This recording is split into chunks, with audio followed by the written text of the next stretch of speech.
Bom, pessoal, então agora eu vou comentar o exercício 5 e o exercício 6. Bom, o exercício 5 ele está pedindo assim: escreva o conjunto dado pela condição. E aí eu te dei uma condição e eu quero que você me diga quais elementos satisfazem essa condição. Então, voltando lá no exercício 1, o que estava pedindo no exercício 1?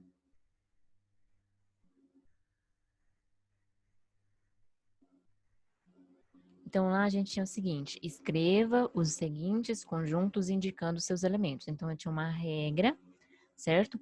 Escrita com essa notação aqui. Então, eu tinha que X está nos naturais, tal, que ele respeita uma regra.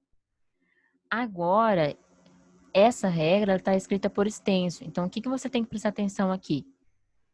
Y, né, que é o número que você não conhece, você está querendo saber quem é. Ele é um número inteiro. Volta lá no seu mapa mental sobre os conjuntos numéricos. Quem são os números inteiros? Então, os números inteiros são todos os números negativo, o zero e os positivos inteiros. Esses são os números inteiros. Então, pode aparecer no seu enunciado escrito por extenso, números inteiros, ou aparecer a anotação do Z, certo? Então, você tem que saber o que representa quando aparece só a anotação e também tem que entender quando ele aparece escrito por extenso, que é no caso do exercício 5, certo? Então, no exercício 5, ele aparece aqui escrito por extenso. Y é um número inteiro. Outra forma de aparecer seria se a gente colocasse Y pertence aos inteiros. Aí teria como aqui na letra B, beleza? Ok. Então, no exemplo da letra A, ele é um número inteiro que satisfaz uma regra. Que regra é essa? Y ao quadrado igual a 25. Então, lá quando você for fazer a sua continha, você vai descobrir qual é o número que satisfaz essa igualdade. Qual é o número que elevado ao quadrado dá 25? Lembrando que você está olhando para o conjunto dos números inteiros. Então, se ele é um número inteiro, você pode considerar o número negativo e positivo. Então, nesse caso, menos 5 elevado ao quadrado dá 25. Lembra? Todo número negativo elevado ao expoente par dá um número positivo. Então, menos 5 elevado ao quadrado, 25. 5 elevado ao quadrado, 25. Então, quem é o meu conjunto de solução que satisfaz essa regra aqui? Número menos 5 e 5. Lembra que você sempre tem que colocar entre chaves quando você vai indicar os elementos, beleza? Na letra B, mesma coisa. Y ele é um número inteiro, então você vai lá no seu mapa mental. Quem são os números inteiros? Ah, tá. São os negativos, o zero, mais os positivos, certo? Aí você resolve, então, quem são os elementos dentro desse conjunto dos inteiros que satisfaz essa equação. Aqui na letra A, vou deixar uma coisa importante para vocês prestarem atenção, que é o que eu falo sempre quando você está resolvendo um problema, você precisa saber qual é o universo, qual é o seu conjunto universo em que você está trabalhando. Dependendo do seu conjunto, o seu exercício pode ter solução, pode ter mais de uma solução, ou ele pode ser que não tenha solução nenhuma dentro daquele conjunto que você está trabalhando. Então, você sempre tem que prestar atenção qual é esse conjunto universo, certo? Então, vamos supor que aqui na letra A ele dissesse assim, ó, Y não é um número inteiro, ele é um número natural. Se ele for um número natural, olha lá no seu mapa mental, quem são os números naturais? São todos aqueles positivos a partir do zero. Esses são os números naturais, certo? Então, ele poderia aparecer como, cadê? X pertence aos naturais, escrito dessa forma, ou escrito por extenso, como está na letra C, na letra D e no caso aqui do exemplo que eu coloquei, né? Agora, então, ele é um número natural. Se ele é um número natural que satisfaz essa equação, ele pode ser menos 5? Não pode, porque o menos 5 não é um número natural. Os números naturais são apenas aqueles inteiros positivos, incluindo zero. Por isso eu digo para vocês, prestem atenção em qual é o conjunto que você está trabalhando, certo?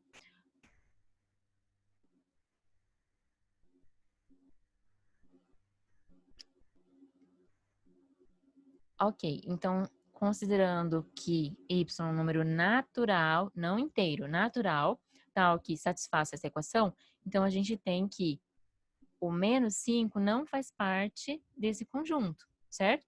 Então, nesse caso, se eu estivesse considerando o y dentro do meu conjunto universo um número natural, então aquele número negativo não faz parte do meu conjunto de solução, beleza? Então, isso eu falo para vocês repetindo de novo. Antes de você fazer o seu conjunto de solução, preste atenção qual é o seu conjunto universo, qual é o conjunto numérico que você está trabalhando. Se fosse um conjunto do número, o y um número inteiro, então olha só, eu teria duas soluções para esse problema. Se eu considerar ele um número natural, eu vou ter apenas uma solução, certo? Então, se eu considerar o y natural, esse problema ele tem apenas uma solução, é só o 5. Se eu tenho ele um número inteiro, então esse problema ele vai me dar duas soluções, beleza? Preste atenção, então, sempre, antes de você responder, dar seu conjunto de solução, se questione, preste atenção no enunciado, qual é o seu conjunto universo, em qual conjunto numérico você está trabalhando, beleza? Bom, o exercício 6, ele está pedindo para você escrever uma propriedade ou regra que defina esse conjunto, beleza? Lembram lá do exercício 1, voltando? O que a gente tinha lá?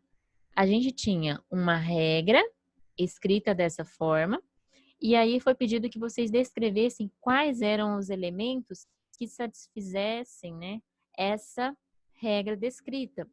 Na número 5, era a mesma coisa, a diferença é que aqui a gente escreveu por extenso, beleza? Na número 6, agora eu te dei os elementos e eu quero que você escreva para mim a regra que satisfaça esses elementos. Ou, contrário, né? Escrever uma regra que esses elementos do seu conjunto satisfaçam. Então, na letra A, o que você pode olhar aqui primeiro?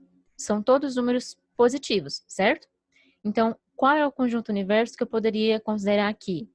Todos os números inteiros, positivos, aí volta lá no seu tabelinha. Quem são os números inteiros? Ó, positivo, aqui. De que forma eu poderia escrever o meu conjunto universo? Poderia considerar os números naturais, certo? Né? Poderia considerar os números naturais ou os números inteiros, mas não todos eles, um grupo em específico.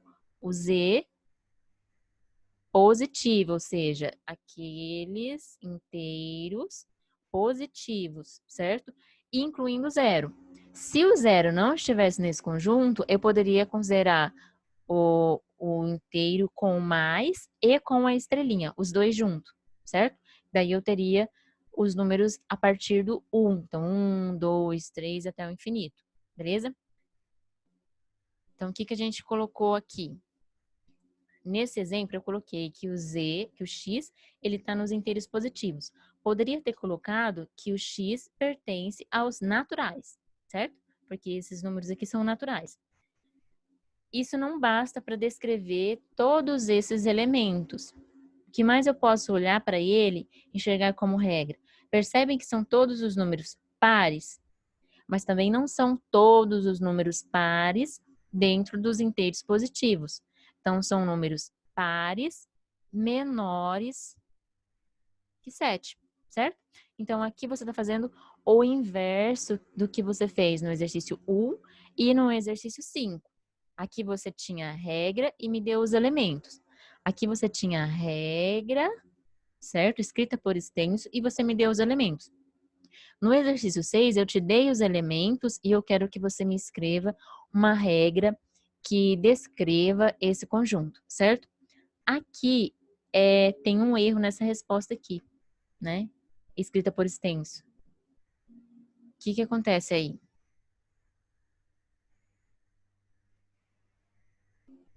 Olha só.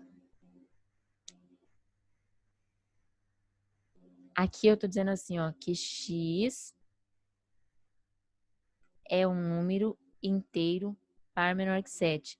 Quando eu falo só o número inteiro, eu estou incluindo até os números negativos. Então, esse conjunto teria o menos 2, menos 4, menos 6, até o infinito, certo? Só que não é isso que está escrito aqui. Então, na hora de digitar, eu esqueci de colocar que são... Se eu fosse escrever por extenso, então teria que ter colocado x é um número inteiro, positivo, par e menor que 7. Então, ficaria assim, ó. Né? X é um número inteiro positivo, que é o que eu esqueci de colocar ali.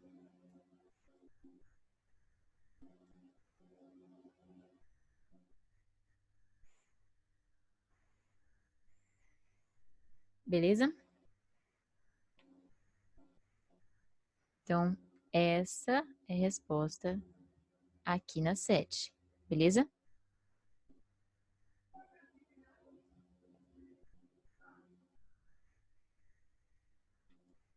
Você pode escrever como esse que está em roxo ou escrever por extenso, que foi dessa forma. Então, x é quem? São todos os números inteiros positivos, certo? Então, a partir do 0, pares e menores que 7. Beleza?